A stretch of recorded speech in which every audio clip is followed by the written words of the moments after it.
family? It's the one and only, your friend, your homie, Juice.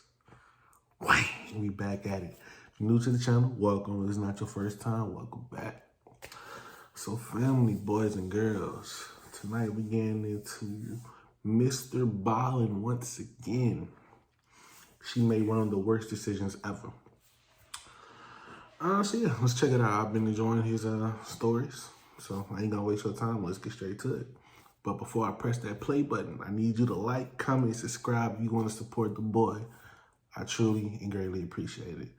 Now, let's get to the video.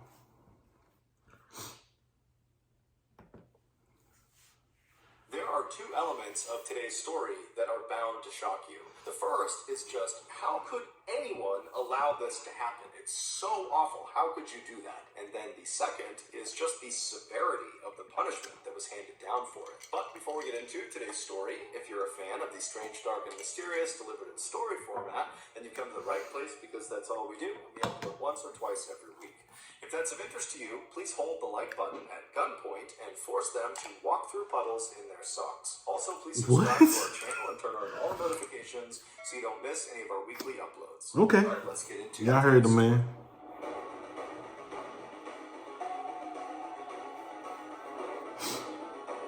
It's a cool intro.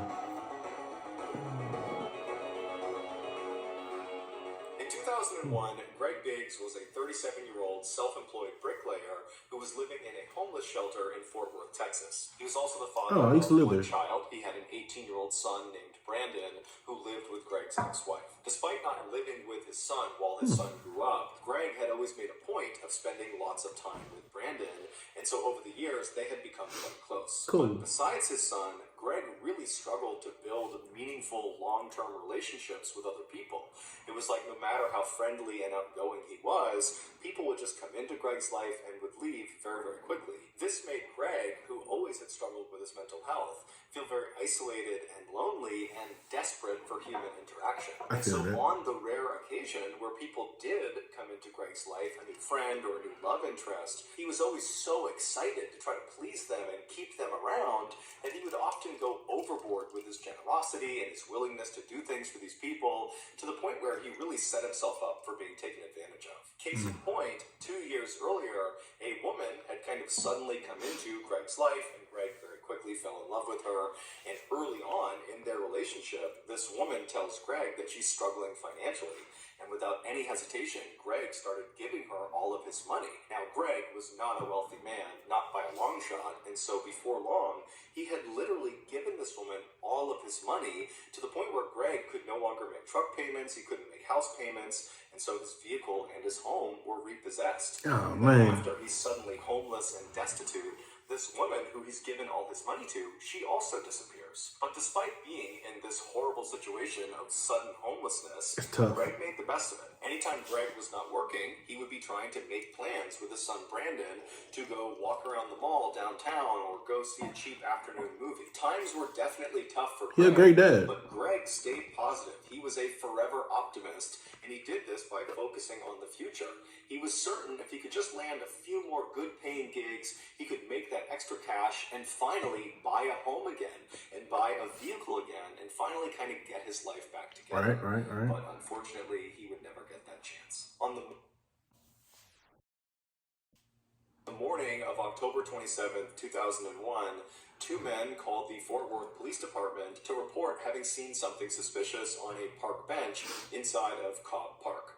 Cobb Park is this big public park with playgrounds and walking trails and fields, and at the time, Cobb Park was not considered a very safe place to be, especially after hours. There was lots of shady people in the park. So when the Fort Worth Police Department gets a call about something shady happening in Cobb Park, they aren't surprised. And so they dispatch a single detective to go over to the park and meet these two guys and see whatever suspicious thing is on this park bench. And so this detective, he goes over to the gates of Cobb Park, he meets these two guys, and they kind of explain what they saw. They give him directions to this bench, and then he thanks them. He hops back in his cruiser. He drives through the gates, and he starts driving down the trail. And then he pulls off and parks his cruiser, knowing that the bench in question is right around the corner, maybe 200 or 300 feet away. So he parks his cruiser. He gets out. He starts walking on the cement path. And as he's walking, he can't see the bench yet, but as he's walking, he sees there are deep tire tracks in the grass and mud off to the right side of the walking path. So he's mentally kind of taking note that somebody had been driving inside the park fairly recently off the trail. And so he keeps on walking, and he begins to make that turn, and he sees up ahead the bench in question, and he can clearly see these deep tire tracks go right up to the bench. And then as he begins to make that turn, and he's maybe 30 or 40 feet away, he can actually see what's on this bench. And he can see this big lump that's kind of wrapped up in what looks like a rug or a blanket. And then as he gets closer and closer, he can finally see that very clearly there is a person inside of this blanket that's kind of laying out on this bench. And when he's about 10 or 15 feet away, he can see it's a man, and this man is clearly deceased. So this detective, he walks right over to the bench, and he's looking down at this body, and he can see the right arm on this guy is very badly broken, and his right leg is also very badly broken. And then his left leg is not only broken, but it's been partially amputated. In fact, the left leg is barely hanging on. Damn. So this detective, he's looking at this guy thinking, okay, this person must have gotten wrapped up in these shady criminal dealings that are known to take place in Cobb Park, and somebody beat him to death, or they beat him and then shot him to death. But as he's looking at the body, despite these extensive injuries, the bruising on his body was not consistent with someone who had been beaten to death. And in terms of potentially being shot to death, he began looking at the body, and from where he was standing, he could not see an entrance or an exit wound of a bullet. And so stumped, the detective steps back and is just kind of pondering what he's looking at when he realizes there's very little blood anywhere near the bench or on the body, and considering the left leg has been nearly amputated, you would think there would be lots of blood, but there wasn't. And so that indicated to the detective that his injuries had to have been sustained elsewhere. And so this detective, he calls in backup, and more detectives show up, and they're all kind of looking at the scene, and the working theory became, okay, this guy got killed outside of the park. We don't know how he got killed. It looks like some sort of blunt force trauma, but somehow he gets killed outside of the park.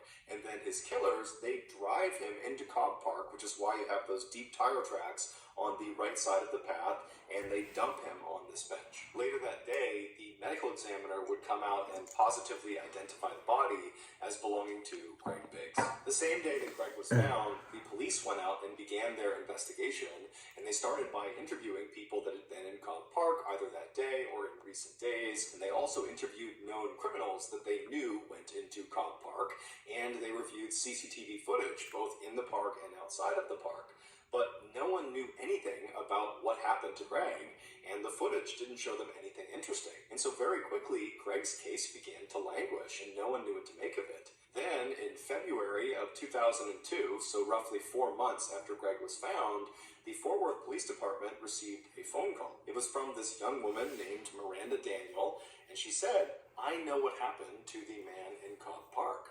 And the story she would tell them at first was so hard to believe that the Fort Worth Police Department weren't sure if this was a prank or not. But when they followed up on her lead and they went to a very specific address that she had mentioned, they realized she was telling the truth. This is the unbelievable true story of what happened to Greg Biggs. On the evening of October 25th, 2001, so 36 hours before Greg was found in Cobb Park, 25-year-old nurse's assistant, Shantae Mallard, arrived at her friend's apartment in Fort Worth, Texas. Her friend was named Titalisi Rice. She went by T-Fry. Shantae was That's a weird name. Loving and stable household in Fort Worth, Texas. Her parents had raised her to be kind to other people and to always work hard and to stay out of trouble. And by and large, Shantae acted accordingly. But in her late teens and early 20s, Shantae began to secretly rebel against her parents. On the surface, when she was around her parents and her family, she was the goody two-shoes that always followed the rules. But when she was away from her family, specifically when she was with T-Fry, she would let her wild, rebellious side out. The two friends had met in 1999 at a nursing home where they both worked as nursing assistants. T-Fry had just gotten out of this very toxic marriage, and so when she met Shantae, she was actively looking for someone to go out and party with and go be free and meet other new people. And Shantae, when she's meeting T-Fry, she didn't necessarily know she wanted to do those things, but being around T-Fry, it was like this whole other side of life was opened up to her, and suddenly all she wanted was to go cut loose with T-Fry. And so very quickly, these two women really connected over their mutual desire to go have fun at any cost. And before long, they were not only drinking and doing drugs and partying on the weekends, but they were also getting high before work, which meant they were treating patients high. So with that in mind, fast forward back to October 25th, and Shantae has just arrived at T-Fry's apartment. And so Shantae, she goes up to T-Fry's apartment, and the two start drinking some alcohol, they start smoking some weed, and they split an ecstasy pill. Ecstasy is a big party drug. It's kind of like a cross. I look like talismans from Jackie Chan Adventures. And so after these two women are fairly buzzed on these different substances and they're feeling ready to go, they leave T-Fry's apartment, they go down and they climb into Shantae's car.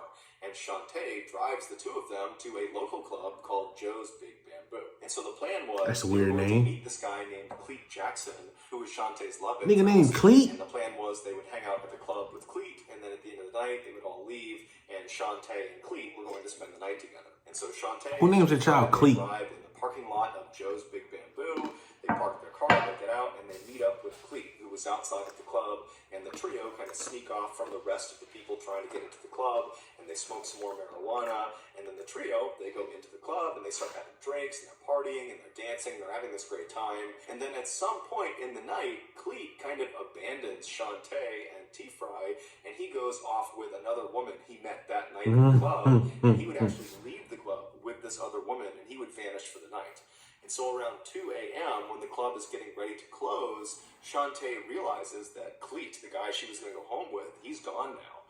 And so she's very frustrated, but she doesn't really have any recourse. And so she instead just goes and finds T-Fry and says, hey, let's just leave. And T-Fry, she's ready to leave too. And so the two women, they leave the club and they get out to Shantae's car, and both women are clearly under the influence. They're both definitely inebriated, but T-Fry believed she was less inebriated than Shantae was, and so she should drive. And so she told Shantae, get in the passenger seat, I'm going to drive. Shantae gets into the passenger seat, T-Fry gets in the driver's seat. Don't drink and drive, people. The club, and she drives all it's not worth it. To her apartment. When she parks at her apartment, she gets out and says to Shantae, hey, I don't mind getting in my car and kind of trailing you as you drive back to your home to make sure you get home safe, kind of like an escort. And Shantae, she just gets out of the passenger side and walks right around and confidently sits in the driver's seat of her car and tells T-Fry, nope, I'm fine, I'm going to drive myself, I'll see you later. And then Shantae drove away. About an hour later, at 3:30 in the morning, T-Fry is in bed in her apartment when she gets this very frantic phone call from Shantae, who's totally hysterical, she's beside herself, and she's not really making any sense, but she's trying to get T-Fry to come over to her house. Now, T-Fry did attempt to figure out what was going on, but she just could not cut through the hysteria on the other side of the phone, and so eventually T-Fry just thought, you know what, clearly it's something serious, I'm going to go see what's going on. And so T-Fry, she leaves her apartment, she gets in her car, and she drives over to Shantae's house. And when she gets there, she goes up to the front door, she opens it up, she walks inside, and she finds Shantae in the kitchen straight ahead. She's totally hysterical, she's crying, and she's telling T-Fry that she didn't mean to do it, she's so sorry. And T-Fry's telling her, hey, calm down, what's going on? And Shantae says, look in the garage. And so T-Fry, she walks straight ahead through the kitchen to the door in the kitchen that leads into Shantae's garage. And she opens the door up, she turns the light on, and in the middle of the garage is Shantae's car. It had been parked nose in and lodged head first in the windshield on the passenger side of this car was Greg Biggs. When Shantae had left T-Fry's house, well, damn, she was fine to drive. On her drive home, she had barreled into Greg, who was on the sidewalk of some street, and the impact was so hard that Greg went flying through the windshield and got lodged halfway inside of her car. But the impact didn't kill him. It did almost cut his left leg off and break several bones in his body, but it didn't kill him. In fact, There was blood spatter inside of the car on the passenger side that indicated Greg was totally conscious and was trying to pull himself back into the car. There were these handprints on the inside of the passenger side door indicating Greg had been pulling on them. There was also these very small droplets of blood all over the seat indicating that Greg had been spitting up blood as he was trying to talk to Shantae or as he was trying to plead for help. But Shantae, instead of stopping her car and getting this guy help, she just kept on driving home with Greg lodged in her front windshield. Now keep in mind, where she hit him, she was less than a half mile from the fire station where her brother, her older brother, was currently on duty as a fireman. Wow. He was medically trained. He could have saved Greg's life. Also, the other firemen at the firehouse that she knew, that Shantae knew, they could have saved Greg's life. Also, less than 6 miles away from Isn't this bitch a nurse? was the local hospital, where of course they could have saved Greg's life. And how the hell you drive with a body? All the way back to her house with Greg halfway in her windshield, she would have passed by 9 payphones. Where if you don't know anything about payphones, you can dial 911, so emergency services, and it doesn't charge you anything. Boy. So Shantae at any one of these payphones. So 2001, they still had payphones. Medical personnel who could have saved Greg. Also, let's not forget, Shantae was medically trained. She was a nurse's assistant and understood basic life saving. But she did not use any of those resources. Instead, she just drove home. And when she got to her home, she drove her car with Greg in it into her garage. She shut the garage door. She gets out. And as Greg is literally moaning and probably pleading for help at this point, she just says, "I'm sorry," and then walks up to the door that leads into the kitchen of her home. She turns off the light in the garage, walks into her kitchen, and shuts the door behind her, trapping Greg in the garage in total darkness by himself. Then, after an hour of she still drunk? being in her house with Greg slowly dying, Was she still drunk? She calls T-Fry. T-Fry comes over. She looks in the garage. She sees Greg, and T-Fry's reaction is she just totally loses it. She panics, and she's screaming at Shantae, "Call 911, call paramedics, call the police." But Shantae refused. She didn't really give a reason, but she just said, "No, I can't." And then, shockingly, T-Fry also does not call anyone. The two of them just turn off the garage light again and shut the door and leave Greg, and they hop into T-Fry's car and they drive to T-Fry's apartment where they sleep for several hours. And then when they get up that morning, they go back over to Shantae's house and they check on Greg, who's now motionless. And at this point, Shantae, she calls Cleet Jackson, the guy who she was supposed to go home with at the club but had abandoned her for some other girl. The fuck he gotta do with this? She calls him and says, "Hey, I have this huge problem. I need you to come help me." And so Cleet Jackson has no idea what he's walking into, but he goes to her house and he goes through her kitchen. She opens the door and he looks into the garage and he sees Greg in the window, and he's furious with Shantae because now he's gotten involved and he doesn't really know if Greg's alive, and he doesn't really know what to do because he's on parole, and if he gets wrapped up in this, he'll go back to jail. But he ultimately decides he's just going to help Shantae because he believes at this point Greg is dead. So there's nothing they can do to save Greg. And so that night, Cleet gets in touch with his cousin Tyrone, and the two of them, of course, it's Tyrone. Lay out a carpet. Oh my God! Car, and they both kind of awkwardly apologize. Call Tyrone. And they yank him out. They put him into the carpet. They roll him out. They put him in the back of one of their cars, and they drive to Cop Park. They go through the gates. They make their way over to that bench, and they drop him on the bench. There had been some discussion. Just 4 dumbasses. Destroying the body, burning the body. But Cleet felt strongly that they need to put his body out somewhere in public so at least his family can identify him and bury him. 4 After dumbasses. his body was placed in the park, Shantae told Cleet and Tyrone and T-Fry not to tell anyone, and they said they wouldn't. And within a week of Greg's body being discovered, Shantae was back at Joe's Big Bamboo partying it up as if nothing had ever happened. But eventually, T-Fry would tell a couple of her friends, and before long, word had gotten out, and one person found out about it that was kind of in the network of these people, this woman, Miranda Daniels, and she really didn't like Shantae, and so she was the one who actually called the police and turned her. And when the Fort Worth police followed up on Miranda's tip, so she turned her in on pettiness? Her garage, and there was her car with the windshield still obviously oh my busted God. in from There's so much wrong with this story. Blood all over the inside of the car, and there was some obvious attempts at trying to destroy evidence inside of the car. The seats had been taken out, some things had been burned, but none of the attempts Shantae had made had actually destroyed any of the evidence. During the trial, the medical examiner who had done the autopsy on Greg Biggs said his injuries would not have killed him right away. Now, he didn't know for sure how long he would have been alive, but he believed it could be as long as several hours or maybe even up to a whole day. And during that time, Greg was just trapped inside of this pitch black garage. No one's coming to help him, despite people coming in over and over again that he's pleading with to help him, and he would have been in excruciating pain. He's got several significant broken bones, his leg has been nearly amputated, he's got cuts all over his body, and he would have been trying to pull himself out of the windshield, and every movement he was making would have been sending the jagged pieces of metal and glass into his body. I mean, this is a drawn-out, horrible death. Yeah. And during the trial, every single medical professional and every single law enforcement official said, had Shantae brought Greg to get medical attention at any point in the first couple of hours, just basic medical care, he would have lived. And so his death is entirely because of Shantae's absolute indifference. Fright would ultimately, in exchange for full immunity, testify against Shantae, and Shantae would ultimately be found guilty of murder of Greg Biggs, and she would be sentenced to 50 years in prison. She'll be eligible for parole in 2027. That bitch still in jail. 152D styled state of Texas versus Shantae Juan Mallard.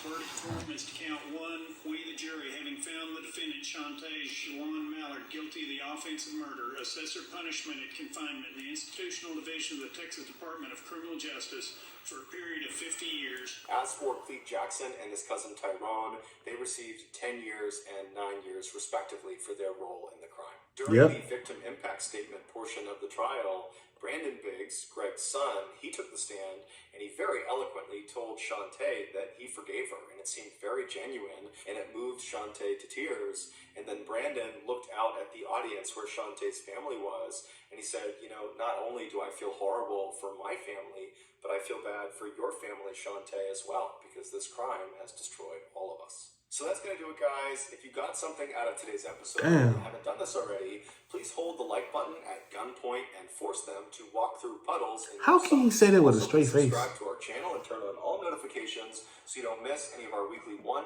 Alright, I'm going to have to pause that. But man, 4 dumbasses. Well, I'm about to say 3 dumbasses because one was smart enough to get immunity. I don't understand how she got immunity, though. Well, technically, I guess, you know how the TV be, they be like, whoever talk first. Goddamn Tyrone and Cletus. 9 to 10 years, they got a bid. But she deserved to get, I'm surprised they didn't give her the death penalty. Well, I don't think you can get that penalty for that, but 50 years, she's still in jail to this day, bro. This happened in 2001. It is 2021 right now. That heifer been locked up for a minute. Well, I don't know if she got out on parole. I don't think she got parole with that because I wouldn't even give her parole. That's just stupid though, bro. Like, how the hell you... My thought process is, okay, you hit the man. Was there any light stop signs of this heifer before when she hit this man on her way to her crib? Like, did cars just see this heifer and just see a body sticking out and did not say nothing? I guess, yeah, they have. Did they have cell phones in 2001? Shit, I don't know. I think, yeah, they had like them big ones, but man. that was wild. Let me know what y'all thought was crazy. I'm just gonna let this one go. And yeah. If you made it this far, I appreciate you. Thank you for rocking with the boy. Don't forget to like, subscribe, all that good stuff. Stay blessed, never stress. Don't drink and drive. Don't be a dumbass like Shantae. Y'all be straight, man.